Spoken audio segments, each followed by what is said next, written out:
नमस्कार, स्वागत है आप सभी का एमपी भारत में। मैं आपके साथ खुशबू खान। बुलेटिन की शुरुआत करेंगे, लेकिन एक नजर अब तक की सुर्खियों पर।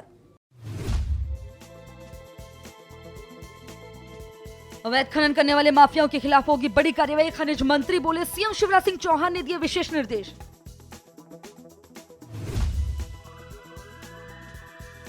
बीजेपी नेताओं ने उठाया कृषि कानून को लेकर किसानों को जागरूक करने का बीड़ा। सीएम से लेकर बड़े बड़े नेता मैदान में उतरे।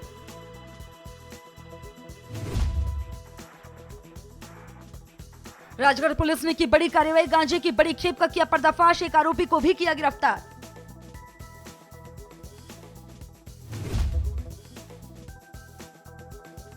सरकार के निर्देश पर जिले में अवैध निर्माणों पर हुई सख्त कार्रवाई, प्रशासन ने बिना किसी नोटिस के ढाबे ढाए।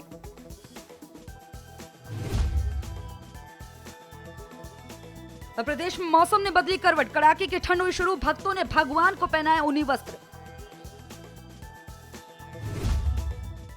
खबरों में बढ़ते हैं विस्तार से। प्रदेश में इन दिनों बीजेपी नेताओं ने कृषि कानून को लेकर किसानों को जागरूक करने का बीड़ा उठा लिया है, जिसे लेकर सीएम से लेकर बीजेपी के बड़े बड़े नेता मैदान में उतर गए हैं। और इसी कड़ी में इंदौर पहुंचे बीजेपी के राष्ट्रीय महासचिव कैलाश विजयवर्गीय ने नए कृषि कानून को लेकर किसानों में भरोसा दिलाया। साथ ही हाल ही में प्रदेश में बीजेपी को मिली जीत पर दावा किया है कि कमलनाथ सरकार गिराने में अगर किसी की महत्वपूर्ण भूमिका थी तो वो नरेंद्र मोदी की थी।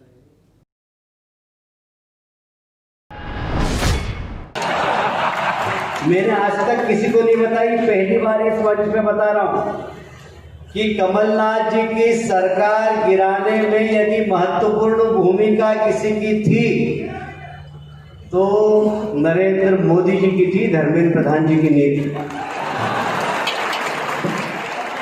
पर किसी को बताना मत ये बात, आज तक मैंने किसी को नहीं बताई है। खबर जबलपुर से। जबलपुर में खनिज मंत्री बृजेंद्र प्रताप सिंह का बड़ा बयान सामने आया है। मंत्री ने कहा है कि जिले में जितनी भी नीतियां हैं उनमें जो भी कमियां हैं उन पर काम किया जा रहा है, और साथ ही मौजूदा रेत खनिज नीति में बदलाव करने की बात भी कही। साथ ही कैलाश विजयवर्गीय के दिए गए बयान पर बोलते हुए बृजेंद्र प्रताप सिंह ने पलटवार किया। उन्होंने कहा है कि पीएम मोदी हमारे शीर्ष नेता हैं, जो अच्छे काम किए जाएंगे उसमें मोदी जी का नाम होगा।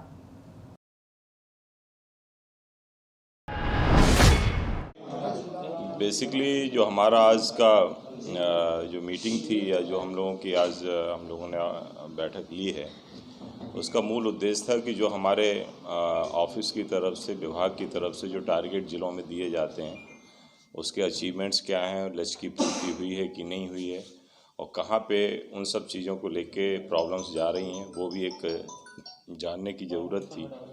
उन्हीं सब चीज़ों को लेके, क्योंकि एक मैं ये मानता हूँ कि लेबर डिपार्टमेंट बहुत ही निचले स्तर से जुड़ा हुआ डिपार्टमेंट है, गरीबों से जुड़ा हुआ डिपार्टमेंट है। काफ़ी प्रवासी मजदूर भी हमारे आए हैं, संबल योजनाएं भी हमारे ही माध्यम से चलती हैं। तो एक जो शासन के निर्देश हैं, जो मुख्यमंत्री के निर्देश हैं, उसको किस तरह से। खबर राजगढ़ से आ रही है, जहां पर अवैध मादक पदार्थों के खिलाफ जिला पुलिस अधीक्षक प्रदीप शर्मा ने नकेल कसने को लेकर अभियान चलाया है, जिसके तहत जिले के थाना प्रभारी उमा शंकर ने बड़ी कार्रवाई करते हुए खजूरिया से गांजे की 1.5 लाख की बड़ी खेप बरामद की है। साथ ही एक व्यक्ति को भी गिरफ्तार किया है। सरकार के निर्देश पर जिले में अवैध निर्माणों पर सख्त कार्रवाई की जा रही है। साथ ही सरकारी जगहों पर बनी अवैध अतिक्रमण को भी हटाया जा रहा है। मामला शिवनी का है, जहां नेशनल हाईवे 44 पर गणेशगंज गांव में चल रहे गुप्ता ढाबा और शहजपुरी में लवेला ढाबे को ध्वस्त करने की बड़ी कार्रवाई की गई। तो वहीं इस कार्रवाई पर ढाबा मालिकों का कहना है कि बिना किसी जानकारी के, बिना किसी नोटिस के ढाबे के ध्वस्त करने की कार्रवाई की गई है और काफी उन्हें नुकसान हुआ इससे। मेरा ढाबा तोड़कर ये लोग चले गए बिना जवाब दिए कोई, और यहाँ पे मेरे घर वाले, मेरे परिवार वाले सभी लोग यहाँ पे खड़े होकर उनसे जवाब मांग रहे थे, जवाब भी नहीं दिए, बिना जवाब दिए तोड़ फोड़ कार्रवाई करके चले गए। और जबकि मेरा एक छोटी सी 1 फीट दीवार अकेली आने की थी, तोड़ फोड़ कार्रवाई में उन्होंने पूरा ढाबा तोड़ के चले गए, आप देख सकते हैं। और पुलिस प्रशासन भी मेरा साथ नहीं दिया। पुलिस प्रशासन बोल रहा है कि सब अवैध कब्जा है, हटाओ इनको। मेरा खुद की ज़मीन है, खुद की जगह है, 2 बार 4 लाइन में टूट चुका है। प्रदेश में हो रही चोरियां लगातार बढ़ती ही जा रही हैं। वहीं ये मामला चंदला का है, जहां पर 28 अप्रैल को 5 लाख की चोरी की वारदात हुई थी, जिस पर अभी तक कोई कार्रवाई नहीं हुई। फिलहाल पुलिस प्रशासन भी कुंभकर्णी नींद सोया हुआ है, जिससे आए दिन चोरियां बढ़ती जा रही हैं। दरअसल एक बार फिर से चोर एक घर से लाखों की चोरी को वारदात को अंजाम देकर फरार हो गए, जिसके बाद पुलिस में शिकायत की गई। पुलिस की सुस्त कार्रवाई के चलते लोगों में काफी गुस्सा बना हुआ है। इसको लेकर लोगों ने प्रदर्शन भी किया, लेकिन बावजूद इसके पुलिस कुंभकर्णी नींद सोई हुई है। चोरी होना विडंबना की बात है, हम इसको स्वीकार करते हैं। पुरानी चोरी को और इस चोरी को मैं खुद अपने हाथ में लेकर के अब भरसक प्रयास करूंगा कि चोरों तक पहुंच सकूं, और ये हमारा दायित्व है, हमें निर्वहन भी करना चाहिए, उसके हम पूरे प्रयास करेंगे।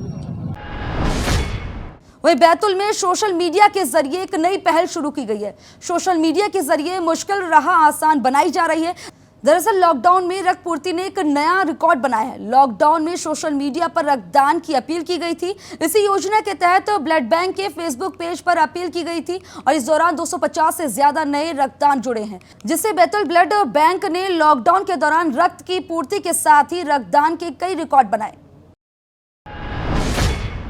मौसम के करवट बदलने के साथ ही जिले में ठंड और ज्यादा बढ़ गई है। तापमान में अचानक से गिरावट आने से शीतलहर के आसार दिखने लगे हैं। तो वहीं दूसरी ओर भगवान के भक्तों ने अपने प्रभु की चिंता करना शुरू कर दिया है। मामला सीहोर के प्रसिद्ध स्वामी नारायण मंदिर का है, जहां पर भक्तों ने भगवान को ठंड से बचने के लिए गर्म कपड़े पहनाना शुरू कर दिया। देखिए, हिंदू धर्म और सनातन धर्म के अंदर मूर्तियों को साकार स्वरूप माना जाता है, और जब मूर्ति का प्राण प्रतिष्ठा की जाती है तो उसमें जीवन का एक तरह से उनमें संचार हो जाता है। और संचार होने के साथ जिस प्रकार मनुष्य को गर्मी, ठंड और बरसात का अनुभव होता है, उसी प्रकार मूर्ति के अंदर जो प्राण स्वरूप प्रतिष्ठा की गई है, तो उनमें भी एक मनुष्य का एक भाव आने के कारण जिस प्रकार हम अपने शरीर को और अपने आप को सुरक्षित बनाते हैं मौसम से, उसी तरह मूर्ति को भी हम साकार स्वरूप समझकर उनको जीवन के जिस प्रकार मनुष्य को जो जरूरतें लगती हैं, वो जरूरत के हिसाब से उनको ठंड, गर्मी और बरसात में अलग अलग प्रकार के हम उनको वेशभूषा धारण करवाते हैं। खबर दतिया से आ रही है, जहां पर जिला अस्पताल में उस वक्त हलचल मच गई जब विभाग की एक महिला ने डॉक्टर के खिलाफ ब्लैकमेलिंग और यौन शोषण का मामला दर्ज कराया। बता दें कि पीड़ित दतिया जिले के पुराने बसई अस्पताल में काम करती है और डॉक्टर ने अपने क्लिनिक में काम पर रखा था और उसी दौरान नशीली चीजों का सेवन कराकर उसकी अश्लील फोटो खींच ली, जिसके आधार पर यौन शोषण करता था, जिससे तंग आकर पीड़ित ने पुलिस से न्याय की गुहार लगाई है।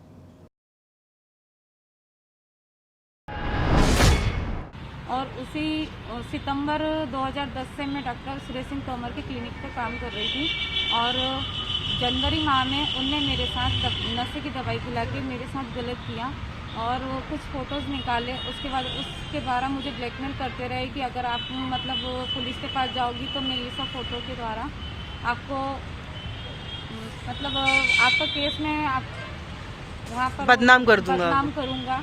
तो एमपी भारत में फिलहाल मेरे साथ इतना ही। देश प्रदेश की तमाम अहम खबरों के लिए देखते रहिए एमपी भारत।